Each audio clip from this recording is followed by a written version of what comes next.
What's going on, my lovely people? Back for another episode of Judge Me Free with NB3. I'm your host, Nelson Bernard III. So, for this month, this was a pretty busy month for me. I know last month was pretty emotionally taxing, like I told y'all, for those who saw my last episode 17. But for this month, I call this one, appropriately so, March Madness. And because, like I said, it was a lot going on academically, family oriented, and of course emotionally, of course. You can't escape emotions. So for me, starting out the month, celebrated a couple birthdays. My mom turned 70, my granddaughter turned 7, niece Lulu, she turned 18, 19, young adult. And then, a couple aunts, some older cousins celebrated this month, which was awesome. We did go to the rodeo for the second straight time this year. We was there on that Saturday. All that craziness was broke out, all that fighting, and they shut it down early. But we had left before all that happened, though. But we was there on that Saturday. But we had a good time, and it didn't spoil our experience. I finally had a trill burger. I had the vegan burger, of course. I don't eat red meat. It's been like 4 years now. Me and my wife stopped eating red meat, but nonetheless, it was still good though. It was well worth the wait, about an hour wait, just to get the food, and then I think I waited about 20 minutes to actually get my food prepared and give it to me. And about 10 minutes for the lemonade. So, but it was worth it though. I've been hearing so much about it, so I got a chance to take advantage of that. Of course, we wore the cowboy, hat and boots and everything. We came in true fashion. So I ain't wore this much cowboy boots and cowboy hats since I was a little kid. Mom used to keep us dressed like that, but this month has been like cowboy themed. Because we had, for Sunday, it was cowboy theme. So, I wore the boots and hat and everything. And then, of course, the party for my mom and my cousins and my aunts that I'm going to talk about later. It was the hoedown cowboy theme, all white. So I'm going to go in order as far as the events that happened for this busy month of March. So, like I said, I do this, this podcast and these videos and everything. I don't do it for nothing, of course. I do it for my mental health. I do it for my daughters, and I do it for the people who know and love me, right? And I got a phone call. One of my little bros from the Marine Corps reached out to me. It was long overdue, but nonetheless, he reached out to me for advice and everything, and that's pretty much what I'm here for. I'm always honored when people reach out for their advice and to vent, or just to trust me to guide them or advise them right. I don't take it for granted, but it's moments like that keep me going, right? Because if that was the only phone call or notification I got, that's enough to keep going, right? Because if I can just get one, then it's worth it as far as I'm concerned. I know sometimes I feel like I be talking to a wall on deaf ears and everything, but it be events like that where little bros or little sis or just people in general who know me reach out to me for that, either some confirmation or some sounding board or sanity check, those type of things. That's what I'm here for, right? I'm not here to hoard all the secrets or keep the blueprint to myself, but I was really honored to be able to guide little bro, and also it keeps me sharp too as well, because again, I'm learning from the young people as well too. So it's never a one-way street. It's always a two-way street. I'm always the teacher and the student at the same time, right? And I love those experiences and those exchanges, right? So I truly appreciate that. And then so earlier this month, you see, this is where I'm still human, right? I have the emotional part of me, right? And it doesn't go anywhere, right? So earlier in the month, was it March 10th, was my granddaughter Zariah's birthday. She turned 7, you know, so we all had a little gathering and everything, and cut the cake, and, you know, got a little presents and everything, you know, a little small gathering, right? And for me, you know, I'm present in the moment, but, you know, my wife, she noticed. She was like, you know, why were you quiet? You know, why you weren't talking or whatnot? You know, and I just told her I was observing and just taking it in, being present, right? But internally, right, there's a battle going on, because again, when I think back, the last time I had my daughters, my youngest, Emerson, she was 7 years old, right? So these type of thoughts go through my head as I'm, you know, present in real time, these different family outings and events and whatnot, because I'm constantly thinking about my daughters, right? So it just kind of, you know, it just hit me, you know, but at the same time, I maintained myself, right? I stayed present in the moment, and I didn't make it about me, right? Because when she asked me, I could have just said, yo, you know, blase, blase, but there wasn't a time or the place, right? But I still felt what I felt. I contained it, but at the same time, I was there. I was present for my grandbaby, you know, and she was so excited. She, you know, it was a surprise little party, right? So she didn't know who we was coming, but so yeah, it's stuff like that, you know. So I mean, so when I do family outings like that, it's impossible to even forget about my daughters, because that's the first thing I go to, right? So babies, Blessing, Corey, Emerson, I don't care what nobody tell y'all or what y'all think. Daddy does not forget about y'all. Daddy cannot forget about y'all. Because whenever I'm around my family, my niece and nephews, you know, siblings, you know, cousins, you know, friends, right? I can't stop thinking about y'all, right? But at the same time, I don't let it, you know, freeze me to the point where I'm paralyzed, right? And I can't enjoy life and enjoy the moment. So I know it looks like daddy is like having fun and going, like I said, and going on with life. It's not that. It's just that at the same time, I can only do so much, and I only can control what I can control, right? But make no mistake, if I had my wishes, y'all would be here with me, and y'all will be celebrating all these wonderful, joyous occasions with me, and have all the pictures and all the videos and memories to go with it, okay? So that was, you know, a little hard pill to swallow, but still, you know, that's life, all right? I didn't crash out. I didn't, woe it's me, you know, but I still got to tell y'all how I felt, okay? And I'm going to continue to feel that way because I love my babies, all right, to the end of the earth. So I don't care what's going on. I don't care what happened. Like, so, but, you know, I just find better ways, and I make it easier to deal with over time. That's the only difference. That's the only difference. So yeah, just understand, I'm always thinking about y'all. Y'all's in my heart, and I love y'all so much. And so then going to my academic world, right? So, you know, I'm at TSU. I'm in my first year, second semester. So this month was packed full of, like, you know, research and, you know, presentations and, you know, putting yourself out there, right? So Houston Counseling Association, which I'm a part of, put on the inaugural Continuum Counseling Conference at TSU. And some of the graduate students, including myself, did a 3-minute presentation. And it was my first, and it's crazy because, you know, I went to my first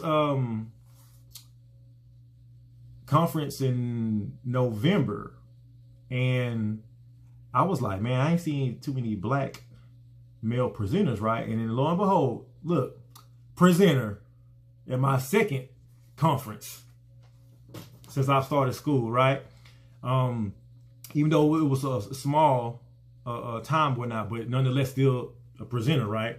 And my topic was graduate students understanding the ethical considerations when it comes to professional identity and clinical practice when using AI in teletherapy, right? So, because, you know, AI is on the rise and we can't hide from it. So that was my presentation for the counseling conference. So shout out to my professors, Dr. Jessica Davis and Dr. Deborah Wilson. man, like they pushing me, and they definitely get me out of my comfort zone, and they're definitely calling upon me, right? So, and like I said, coming from the different dynamics of my environment, 20 years in the Marine Corps, white male dominated, to TSU counseling program, black female dominated, right? So to not being seen, to being seen all the time, right? So it's an adjustment, and sometimes I don't know how to feel about that sometimes, right? But that's part for the course, right? So I'm definitely appreciative and honored to have these opportunities, right? And I sent out the program to a lot of people. I posted it on Facebook, and I sent it out to some people as well, where I'm on page 48. So you see my bio and my abstract and everything. So, and my little headshot, you know what I'm saying, cheesing. Y'all know. Y'all know me, I'm always cheesing, right? So that was an experience. I definitely enjoyed that. I was definitely running around. They had me going, make sure things running smooth. I'm seeing a lot behind the scenes on how things operate and everything. So, of course, the military background, I'm just like, go, go, go, go, go, so I'm used to it, of course. And there's not as many men, right? So then you got that part of it too. So I was definitely putting that work in, but I definitely got recognized, right? And it was a wonderful feeling being amongst my peers, the professionals, the ones I'm looking up to, the ones I'm striving to be like, going into this profession. So I'm loving my experience. It's getting a little comfortable, right? But that's part, right? It's part of it, right? So, no pain, no gain. But it's making me sharpen my knives and my tools, right? As I matriculate through this whole program. And like I said, I love it. I love it nonetheless. And then we go into research week, which was last week, matter of fact. So on Tuesday, the TSU Dream Team, I dubbed, Amaya, Deja, myself, did a poster presentation, right? Okay. On the mapping the ethical considerations to using AI in teletherapy, right? So we have like our ACA ethical codes that we abide by, which is our Bible, right? So we were demonstrating what AI tool matches to what ethical code, and we didn't have our board printed out all pretty like we wanted to, because with time constraints we kind of waited too late. But nonetheless, we pulled it off, and we gained more confidence as the presentation slot or time went on, because it's from 9 to 12, and we had like at least 10 people come talk to us about our poster, and they was really intrigued, right? And we played well off of each other, right? And when explaining our position and the research and and the whole topic in itself, and it was just crazy, because it was all us, like all researchers, black researchers, right? And it's like there's a space for us, and I love that. I can't get enough of that, because again, it comes from the Marine Corps, where it wasn't too many that looked like me, right? To TSU, like it's like I'm in heaven. Like it's so blissful, because like you don't have to explain your existence. We can just be, right? And we do our thing and not be bothered, and all of the silly questions like that, right? So that environment I don't take for granted either, right? So it was it was definitely interesting, right? So me presenting is, I say, out of my comfort zone, for the simple fact, like the research, right? And knowing what you're talking about, and like stating facts and everything. Like I can get up and talk about, life and my journey and Marine Corps, or mentorship and stuff like that. I can do that with my eyes closed, right? But it's something about the research piece that I'd be like, okay, all right, kind of like, slows me down, because you gotta know what you're talking about at the end of the day. You can have all the charisma, all the energy, all you want, right? But you gotta know what you're talking about, because you don't want to put any false statements or false information out there, right? Because then you start to do more harm than good, which is one of our principles, is to do no harm as a counselor in a training. So I gotta practice that now, right? And not wait till I get my license or graduate. So it's good training. Like I said, shout out to all my peers and my classmates at TSU, my professors, professionals.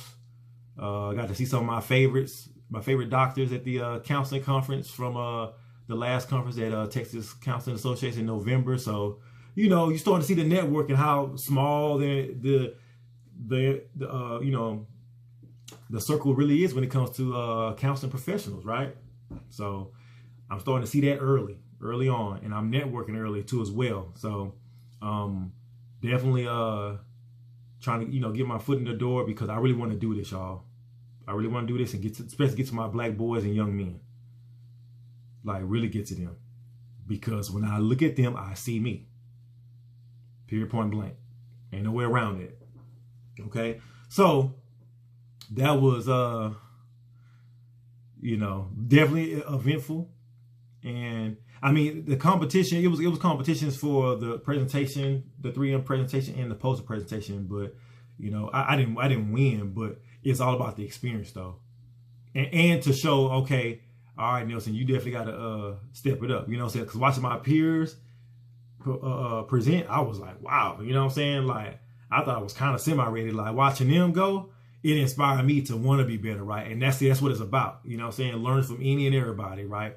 So I definitely got some inspiration from those 3-minute presentation, and then the poster presentation as well, right? Because it's a confidence booster, right? To see and show that you can do it, right? No matter how scary or no matter how unconfident you think you are, just being there is half the battle, right? And then as we started talking and started explaining ourselves, then the confidence was boosted right before our eyes. So that's the one thing I've learned, and that's the thing I told myself from this experience. I was going to keep an open mind throughout this matriculation through this program.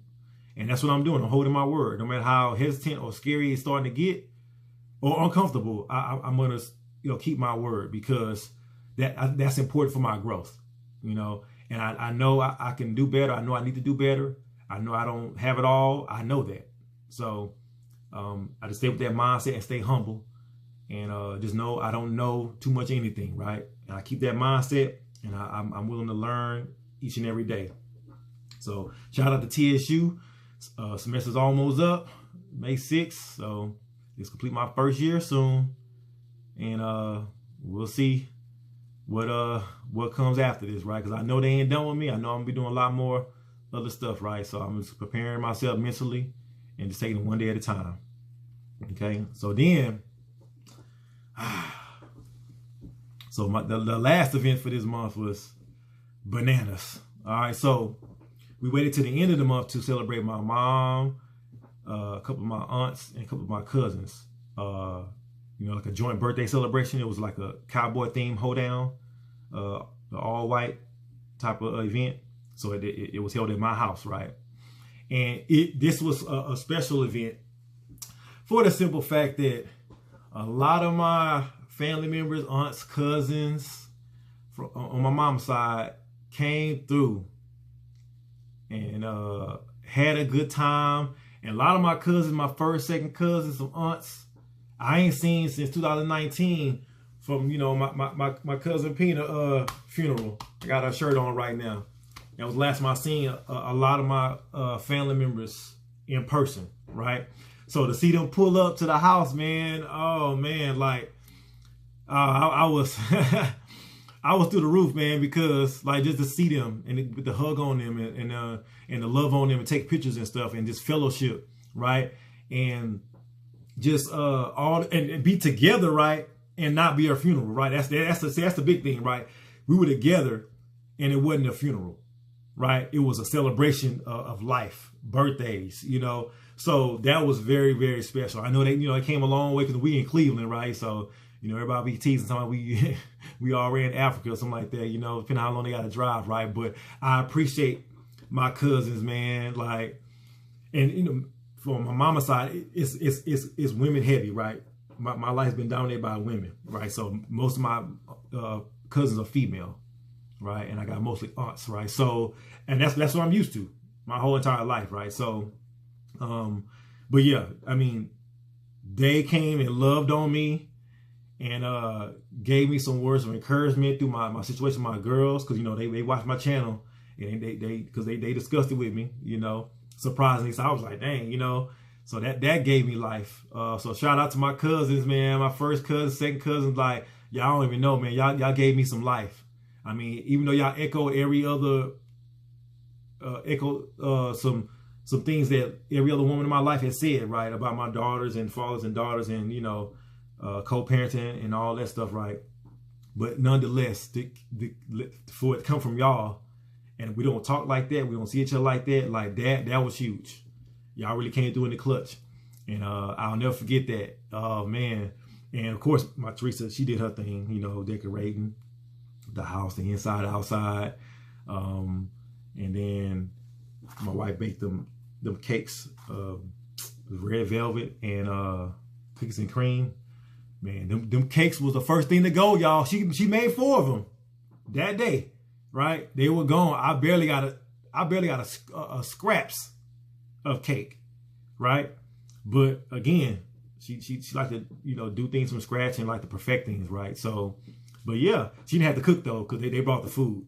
So it's like the first party we did where she didn't have to really cook like that. So I was happy for her, because she didn't have to, you know, break her back on her feet, you know, in the kitchen, slaving the whole entire time. So she did the cakes, which they were good. Everybody was talking about the cakes and stuff, right?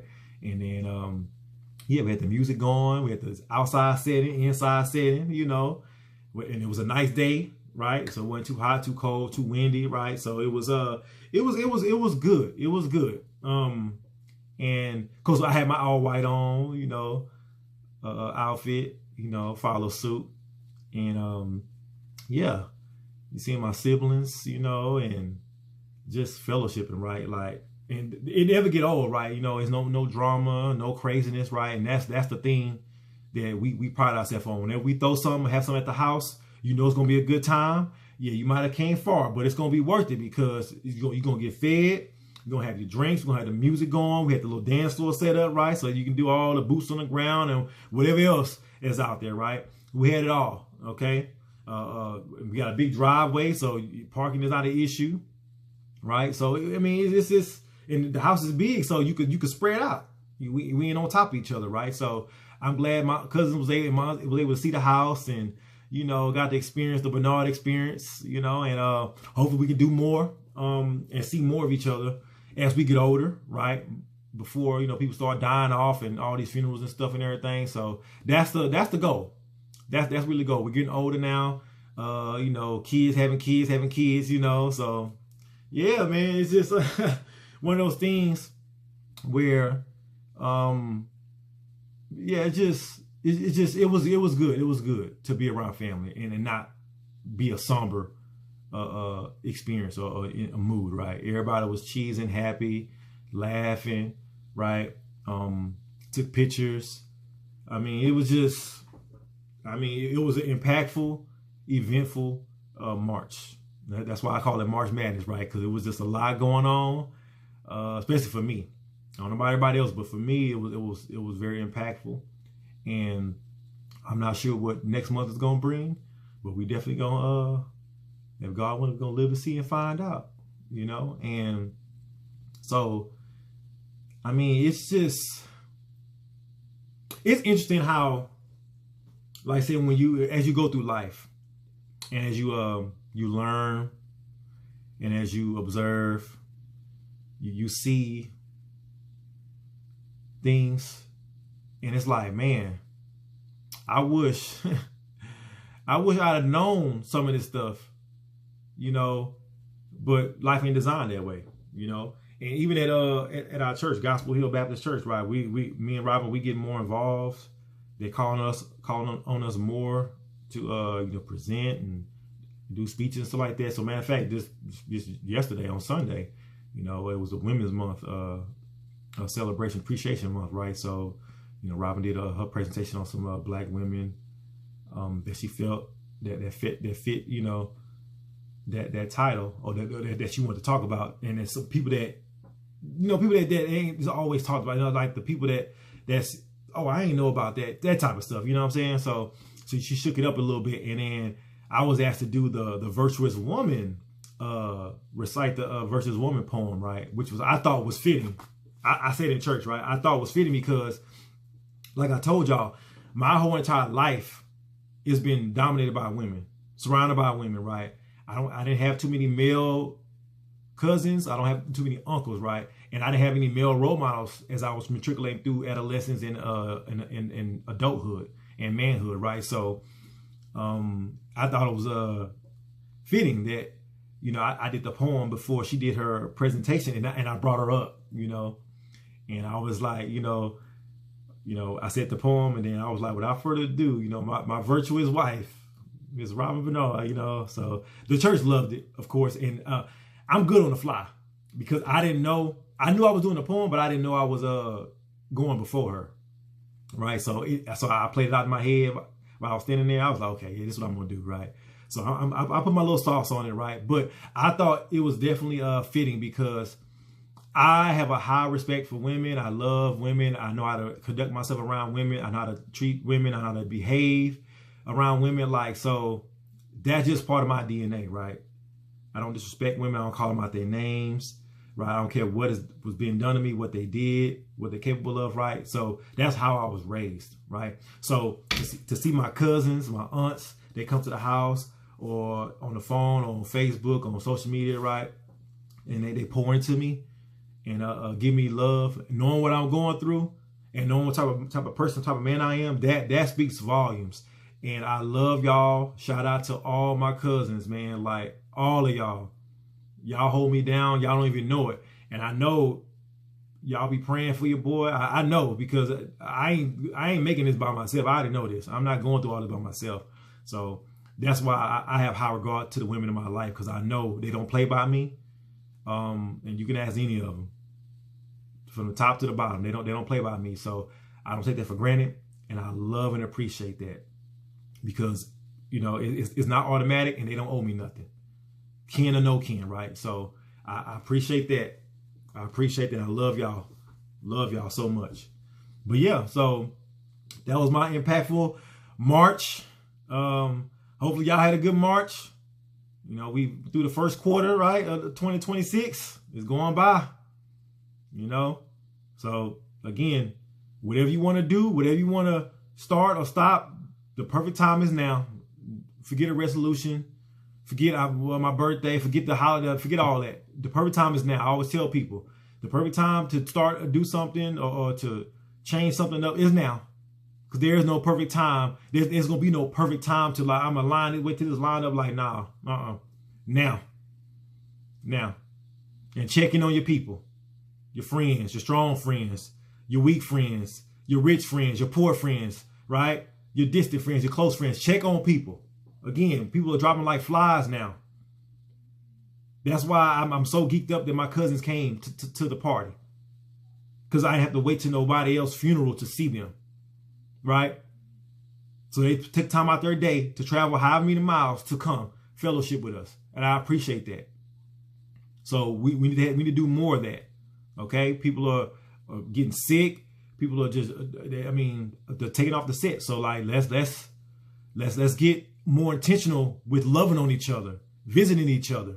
All right? Supporting each other. Let's get more intentional. Okay?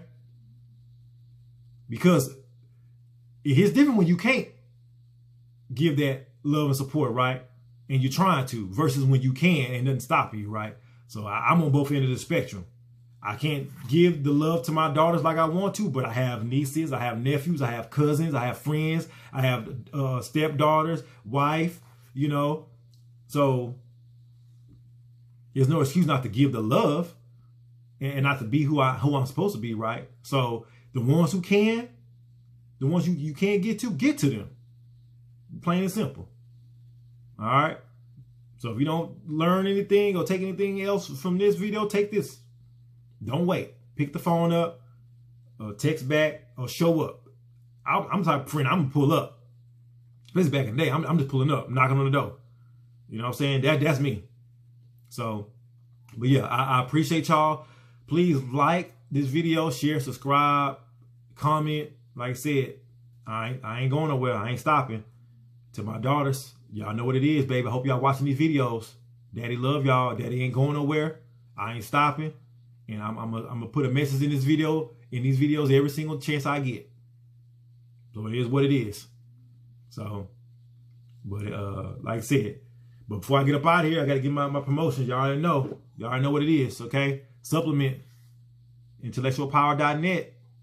It's doing good for me. Just go on to intellectualpower.net and look at the reviews, right? And see if it's something that you can benefit from, right? I know everything don't work for everybody, but I'm gonna support, what I'm using and what I know to be true, at least, right? Okay. Class Bookstore. All right, Third Ward next to TSU. Black-owned bookstore. Get your books. They do online as well, okay? They got the platforms. All right. So for the digital people, you already know. Okay. This is one of the books that I got from him. I'm still working on it though. But yeah, stuff like that. Okay. Big bro.